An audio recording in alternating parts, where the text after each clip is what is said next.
Hello everyone, कैसे हो आप सब। स्वागत है आप सभी का यूट्यूब के इस एजुकेशनल चैनल MIS बाय ईशू शर्मा पर। दोस्तों, आज की जो हमारी क्लास है वो रहेगी पॉलिटी की, और जो हमारा टॉपिक है वो आप देख ही रहे हो बोर्ड पे, वो हमारा रहेगा शेड्यूल यानी कि अनुसूचियां।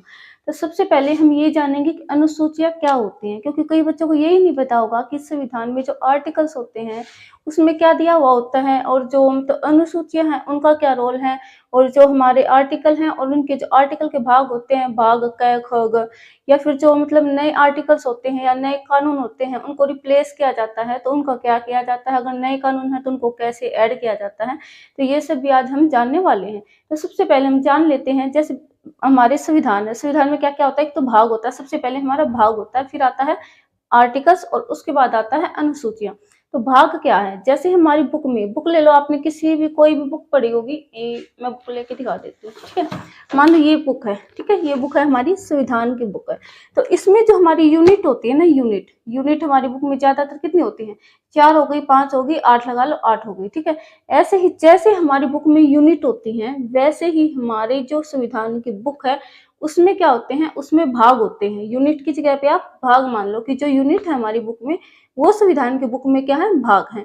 और फिर आप एक चीज देखो कि जो हमारी बुक है उसमें यूनिट में चैप्टर्स होते हैं, कि एक यूनिट में 4 चैप्टर हैं, दूसरी यूनिट में 5 चैप्टर हैं, तीसरी यूनिट में 3 चैप्टर हैं, तो ऐसा कुछ होता है ना। तो ऐसे ही आप इसमें लगा लो, देखो यूनिट वो हमारे संविधान के भाग है, ठीक है। फिर जो हमारे चैप्टर हो गए बुक में वो क्या है, वो हमारे संविधान के आर्टिकल्स हैं। क्या है, आर्टिकल्स। और फिर की अनुसूचियां क्या है, यानी कि शेड्यूल क्या है। तो शेड्यूल वो चीज होती है, जैसे हम एक चैप्टर पढ़ते हैं, ठीक है, हमने कोई भी चैप्टर लिया हमारी बुक का, ठीक है, मतलब 12th का ले लिया, अब ग्रेजुएशन का ले लिया, तो कोई बुक ली हमने, उसमें हमने कोई चैप्टर पढ़ा, चैप्टर के बाद में हम क्या देखते हैं कि चैप्टर के लास्ट पेज पे क्वेश्चन आंसर से पहले पेज पे क्या दिया होता है, महत्वपूर्ण तथ्य यानी कि बुलेट्स पॉइंट दिए होते हैं। तो वो जो बुलेट पॉइंट है ना, वही हमारी क्या है, अनुसूचियां हैं। और उन बुलेट पॉइंट में क्या दिया होता है, जो चैप्टर में छूट जाता है वो उसमें दिया हुआ होता है, किसमें, बुलेट पॉइंट में। तो ऐसे ही यहाँ पे है, जो आर्टिकल में छूट गया है ना, हमारे संविधान की जो बुक है उसमें आर्टिकल में जो कुछ छूट गया था उसको किस में रखा गया है, उसको अनुसूचियों में रखा गया है, ठीक है। तो आई होप कि आपको समझ आया होगा कि जो यूनिट होती है वो हमारे संविधान के भाग हैं, जो चैप्टर होते हैं हमारे संविधान के आर्टिकल हैं, ठीक है। और चैप्टर में जो हमें पॉइंट पढ़ने को मिलते हैं ना, वो हमारे आर्टिकल्स के भाग है, जैसे आर्टिकल 1 का भाग क ख ग ऐसे जोड़ा जाता है, ठीक है। फिर अगर हम बात करें किसकी, बुलेट पॉइंट की, महत्वपूर्ण तथ्यों की, जो हमारे चैप्टर के लास्ट में दिए होते हैं, तो वो क्या है, वो हमारे शेड्यूल यानी कि अनुसूचियां हैं, ठीक है। तो अब हम अनुसूचियों के बारे में पढ़ते हैं कि पहले अनुसूची है उसमें क्या दिया गया। एक चीज और, मैंने इससे पहले की वीडियो बनाई थी जिसमें मैंने संविधान के भाग 1 यानी कि आर्टिकल 1 से लेकर 4 को पढ़ाया था, और उसमें मैंने बताया था कि जो इंडिया है वो क्या है, यूनियन ऑफ स्टेट है। आर्टिकल 1 क्या कहता है, आर्टिकल 1 कहता है कि जो हमारा इंडिया है वो क्या है, यूनियन ऑफ स्टेट है।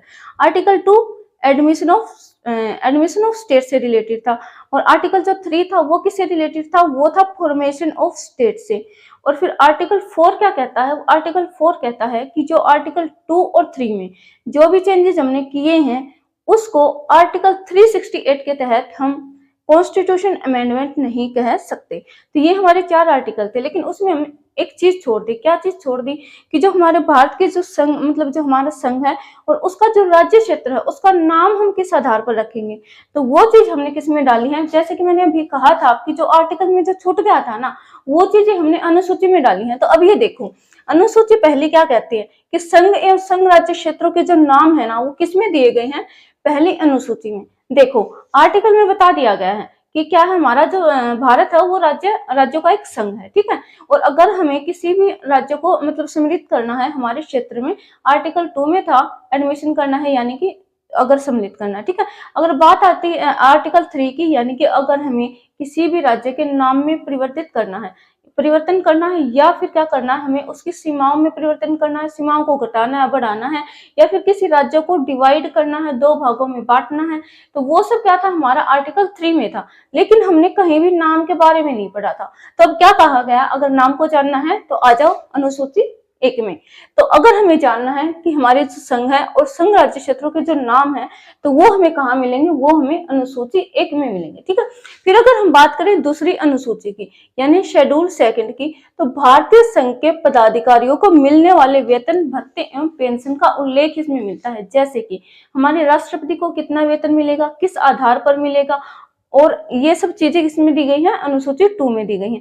और किसके वेतन से रिलेटेड है, जैसे हमारे जो मुख्य न्यायाधीश होते हैं यानी कि CJI जो हमारे होते हैं, उसका भी, उनके भी वेतन और भत्ते का जो वर्णन है वो अनुसूची 2 में दिया गया है। फिर अगर हम बात करें कि राज्यपाल की, अगर हम बात करें लोकसभा के स्पीकर की, अगर हम बात करें राज्यसभा के सभापति की, उपसभापति की, और अगर हम बात करें लोकसभा के स्पीकर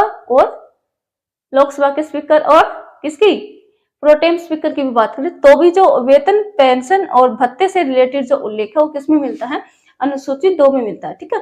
अगर हम बात करते हैं फिर तीसरी अनुसूची की, तो तीसरी अनुसूची में क्या दिया गया है, तीसरी अनुसूची में दिया गया है कि भारतीय संघ के कुछ पदाधिकारियों के शपथ और प्रतिज्ञा के प्रारूप, यानी कि हमारे संविधान के जो संवैधानिक पद हैं, पद के जो व्यक्तित्व हैं, उनको शपथ कौन दिलाएगा। एक चीज और मैंने आपको पहले ही कहा है कि जो चीज आर्टिकल में छूट गई वो इसमें दी गई है। तो अगर हम बात करें कि यहाँ पे बात की गई है कि पदाधिकारियों के शपथ और प्रतिज्ञान के, तो किस किस की शपथ की बात है, ये नहीं है कि हम कह दें, मतलब हमारे पास स्टेटमेंट आ जाए कि जो हमारे संवैधानिक पदाधिकारी हैं उनकी जो शपथ है सभी की किसमें दी गई है, तीसरी अनुसूची में दी गई है, और आप लगा दो टिक ना, ऐसा नहीं है। सभी की शपथ के बारे में यहाँ बात नहीं की गई है। क्यों नहीं की गई है, क्योंकि जो हमारे राष्ट्रपति है ना, राष्ट्रपति, और अगर हम बात करें उपराष्ट्रपति, और अगर हम बात करें किसकी, देखो राष्ट्रपति की अगर हम बात करें तो आर्टिकल 60, उपराष्ट्रपति की अगर हम बात करें तो आर्टिकल 69। इनमें क्या है, इन दोनों की शपथ और प्रतिज्ञान के उल्लेख मिलते हैं आर्टिकल 60 में और 69 में। तो इन दोनों को छोड़कर जो हमारे संवैधानिक पद बच गए हैं उनके शपथ से रिलेटेड है हमारी तीसरी अनुसूची, ठीक है। अगर आपको मिल जाए ना कि राष्ट्रपति और उपराष्ट्रपति की शपथ का जो प्रतिज्ञान है वो हमें मिलता है अनुसूची तीसरी में, तो ये स्टेटमेंट वो बिल्कुल गलत हो जाएगी, क्योंकि इसमें अगर सभी का दे दिया जाए तो भी गलत हो जाएगी, क्योंकि राष्ट्रपति और उपराष्ट्रपति की शपथ को छोड़कर बाकी के जो हमारे संवैधानिक पद हैं उनकी शपथ से रिलेटेड जो हमारी जो उल्लेख है वो मिलता है हमें तीसरी अनुसूची में। अब अगर हम बात करते हैं चौथी अनुसूची की, तो चौथी अनुसूची क्या कहती है, देखो भारत के राज्यों तथा संघ राज्य क्षेत्रों भारत के राज्यों तथा संघ राज्य क्षेत्रों जैसे कि जम्मू एंड कश्मीर, दिल्ली, पुडुचेरी के राज्यसभा में प्रतिनिधित्व का विवरण है। सिर्फ इन्हीं का नहीं है, जितने भी राज्य हैं हमारे, जितने भी राज्य उनमें जो राज्यसभा में सीटों का जो आवंटन किया गया है वो हमें मिलता है किसमें, चौथी अनुसूची में। और जो आवंटन किया गया है ना राज्यसभा में सीटों का, वो कौन सी सेंसस के अकॉर्डिंग है, कौन सी सेंसस पर आधारित है, तो वो हमारा जो है वो है हमारा 1971 यानी 1971 की जनगणना के अनुसार राज्यसभा में जो सीटों का आवंटन किया गया है वो हमें मिलता है हमारी चौथी अनुसूची में, ठीक है। फिर अगर हम बात करते हैं 5th शेड्यूल की, तो अनुसूचित जनजातियों के प्रशासन व नियंत्रण के बारे में उपबंध दिया गया है किसमें, 5th अनुसूची में, ठीक है। 5th शेड्यूल में अगर हम देखें, देखो जो अनुसूचित जाति है SC ST जो ट्राइब है हमारी, उनका जो प्रशासन है वो किस तरीके से चलेगा, तो ये जो प्रावधान है, ये जो उपबंध है वो किसमें है, वो 5th शेड्यूल में है। फिर अगर हम बात करते हैं 6th शेड्यूल की, देखो 6th शेड्यूल में क्या है, असम, मेघालय, त्रिपुरा और मिजोरम के जनजातीय क्षेत्रों के प्रशासन के बारे में उपबंध है। देखो अब यहाँ ना आपको ये चीज नोट करने की है कि 5th और 6th में क्या दिया गया है। 5th में तो क्या दिया गया है कि जो SC ST के प्रशासन है उनके नियंत्रण के बारे में उपबंध है। अगर हम 6th की बात करें ना, इसमें सिर्फ 4 स्टेट है, कौन कौन से है, इसको आपको याद रखना है ATMM से। देखो असम यानी A, Meghalaya M, Tripura T और मिजोरम M। तो आप इसको ऐसे कर लोगे ATMM यानी कि असम, त्रिपुरा, मेघालय और मिजोरम, ठीक है। तो ऐसे आप 4 स्टेट को याद रख लोगे ATMM करके, कि जो ATMM में जो भी हमारे स्टेट हैं उनके जो प्रशासन से संबंधित जो उपबंध है वो हमारे 6th शेड्यूल में दिया गया है। फिर अगर हम बात करते हैं 7th शेड्यूल की, देखो 7th शेड्यूल हमारा क्या कहता है, केंद्र व राज्यों के बीच शक्तियों का विभाजन किया गया है।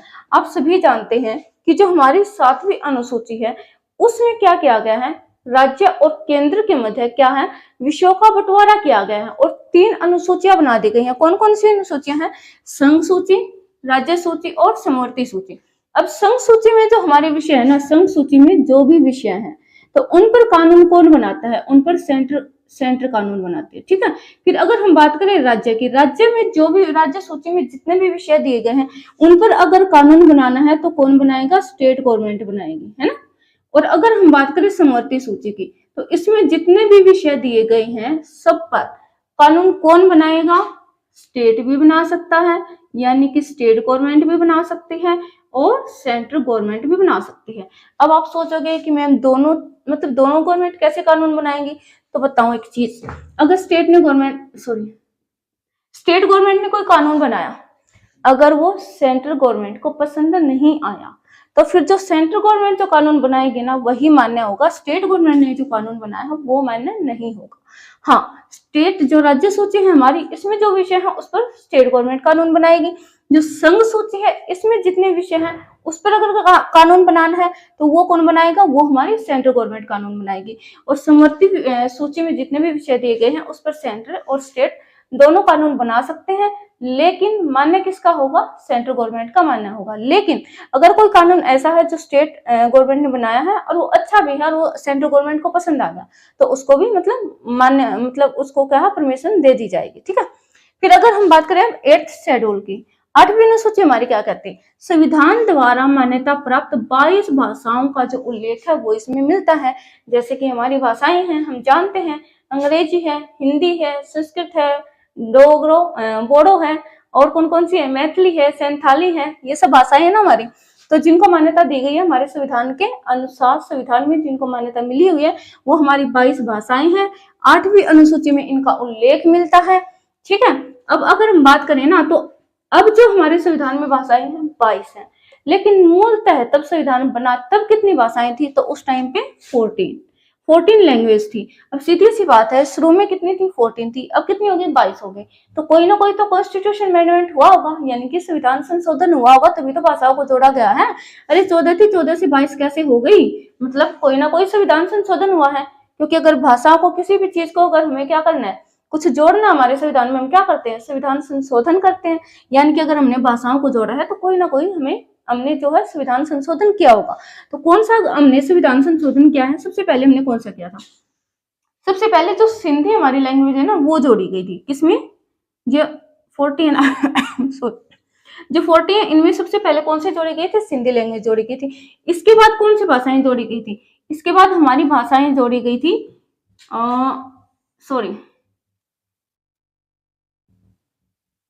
देखो 92nd 92वां संविधान संशोधन हमारा जो हुआ उसमें BDMS से हम याद रखेंगे, B से बोडो, D से डोगरी, M से मैथिली और S से सैंथाली, ठीक है।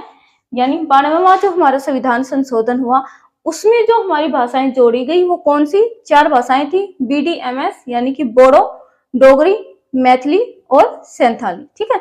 इससे पहले एक और अमेंडमेंट हुआ था, वो हमारा कौन सा था, वो था 71वां संविधान संशोधन, ठीक है।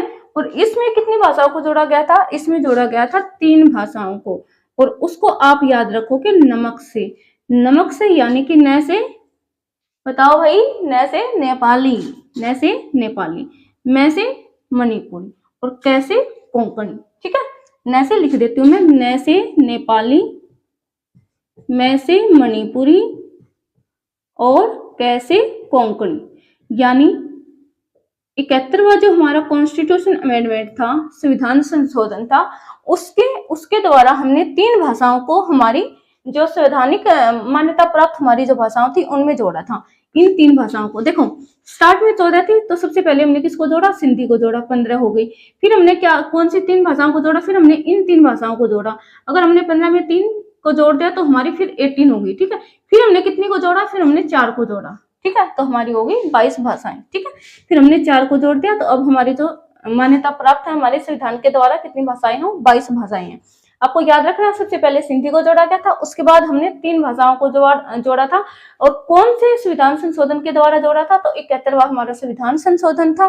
ठीक है, और आप याद रखोगे कौन सी 3 भाषाएं थी, नमक से याद रखोगे, न से नेपाली, मैं से मणिपुरी और कै से कोंकणी। ठीक है, इसके बाद हमारा 92वां संविधान संशोधन हुआ, BDMS से याद रखेंगे, 4 भाषाओं को जोड़ा गया, B से बोडो, D से डोगरी, M से मैथिली और S से सैंथली, क्या है, सैंथाली। हाँ ठीक है, M से मैथिली और S से सैंथाली, इन 4 भाषाओं को जोड़ा गया और हमारी जो भाषाएं हैं वो 22 हो गई फिर टोटली। ठीक है, फिर अगर हम बात करें 9th शेड्यूल की, अगर हम बात करते हैं 9वीं अनुसूची की, तो उसमें क्या है, भूमि सुधार से जो रिलेटेड अधिनियम जो हमारा आया था, वो कौन से कॉन्स्टिट्यूशन अमेंडमेंट्स के द्वारा जोड़ा गया था हमारे संविधान में, वो जोड़ा गया था फर्स्ट कॉन्स्टिट्यूशन अमेंडमेंट के द्वारा भूमि सुधार से रिलेटेड अधिनियम को जोड़ा गया था। और ये कब हुआ था, ये हमारा 1951 में हुआ था। अगर आपसे पूछ लिया जाए कि हमारे संविधान में कितनी भाषाएं थी मूलतः, तो आपको हो गए 14। और अगर आपसे पूछ लिया जाए, पता है सीधा ऐसे नहीं पूछा जाएगा जैसे मैंने आपको बता दिया, इसके अंदर से क्वेश्चन पूछे जाएंगे। आपसे पूछा जाएगा कि 3 भाषाएं, नेपाली, मणिपुरी और कोंकणी, इन तीनों भाषाओं को किस संविधान संशोधन के द्वारा जो है हमारे संविधान में जोड़ा गया, तो आपको याद रखना है कौन से संविधान संशोधन के द्वारा, तो हमारा 71वां संविधान संशोधन था, जिसके द्वारा 3 भाषाओं को जोड़ा गया था। फिर आपसे पूछा जाएगा कि 14 जो हमारी मूलतः भाषाएं थी, सबसे पहले कौन सी भाषा को जोड़ा गया था, तो आपको याद रखना है सिंधी भाषा को जोड़ा गया था। फिर अगर आपसे पूछ लिया जाए कि 92वां जो हमारे संविधान संशोधन था, उसके द्वारा किन 4 भाषाओं को हमारे संविधान में जोड़ा गया, तो आप बता दोगे कौन सी, आपने भी याद किया है, BDMS यानी कि बोडो, डोगरी, मैथिली और सैंथाली, इन 4 भाषाओं को जोड़ा गया। फिर आपसे अगर पूछा जाए कि भूमि सुधार से संबंधित जो कानून था, वो हमारे संविधान में किस कॉन्स्टिट्यूशन अमेंडमेंट के द्वारा जोड़ा गया था, तो आप बता दोगे कि फर्स्ट कॉन्स्टिट्यूशन अमेंडमेंट था और 1951 में से जोड़ा गया था। फिर अगर बात की जाए आपके दल बदल कानून की, यानी दल परिवर्तन कानून की, अभी चर्चा में था, इस इलेक्शन चल रहे हैं ना अभी, तो अभी चर्चा में था महीने पहले। ठीक है, अगर हम बात करें दल परिवर्तन के आधार पर जो निर्हरता का उपबंध है, देखो 10वीं हमारी अनुसूची है, इसमें क्या दिया गया है, दल बदल कानून के बारे में दिया गया है। कैसे, पहले क्या होता था, ये होता था कि कोई आदमी है, ठीक है, ये एक पार्टी है ए और ये पार्टी है बी, ठीक है, इसके 2 व्यक्ति हैं, कौन कौन से, इसका नाम है सी और इसका नाम है डी, इसका नाम है ई और इसका नाम है एफ। ठीक है, यानी इस पार्टी के जो 2 आदमी हैं ये हैं, इस पार्टी के जो 2 मेंबर हैं ये। ठीक है, अब क्या किया कि ये जो सी था ना, सी नाम का जो आदमी था, ये जीत गया। ठीक है, ये जीत गया और किस पार्टी के नाम पर जीता, ए पार्टी के नाम पर जीत गया। लेकिन अब जीतने के बाद क्या किया, इस बी पार्टी के जो लोग थे ना, इसने इसको पैसे दिए, किसको, सी को, और कहा कि आप हमारी पार्टी में आ जाओ। और ये क्या था, पैसों के चक्कर में चला गया इधर।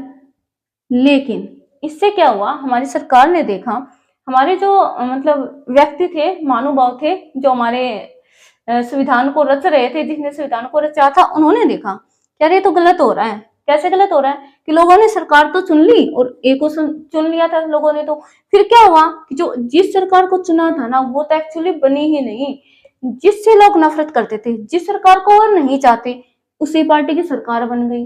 कैसे बन गई, दल परिवर्तन के कारण हुआ ना ऐसा, कि जो ये व्यक्ति था, इसने अपना जो है पार्टी बदल ली और ये चला गया बी के पास। अब देखो, ये पार्टी थी, इसकी इमेज बहुत अच्छी थी, लोगों ने इसको चुन लिया था। ठीक है, इसके व्यक्तित्व के आधार पर चुना ना, इसके व्यवहार के आधार पर चुना, कि लोगों के लिए बहुत अच्छी थी, वही अच्छे अच्छे कानून बनाती थी, तो लोग तो चाहते थे कि सरकार ये बने। लेकिन हुआ क्या, और लोगों ने चुनाव भी इसको, जिताया भी इसको और ये जीत भी गई। लेकिन लास्ट में सरकार कौन सी बनी, लास्ट में सरकार ये बन गई। कैसे बनी, क्योंकि ये जो लोग थे ना, ये पार्टी के, इन्होंने अपना दल बदल लिया और ये यहाँ चले गए, तो इसलिए ये सरकार बन गई। तो हमारे लोगों ने देखा, देश के लोगों ने, भाई ये तो गलत हो रहा है, क्योंकि जिस सरकार को हम चुन रहे हो तो सरकार बन ही नहीं रही है। तो इसलिए कानून लाया गया था, कौन सा, दल परिवर्तन वाला कानून।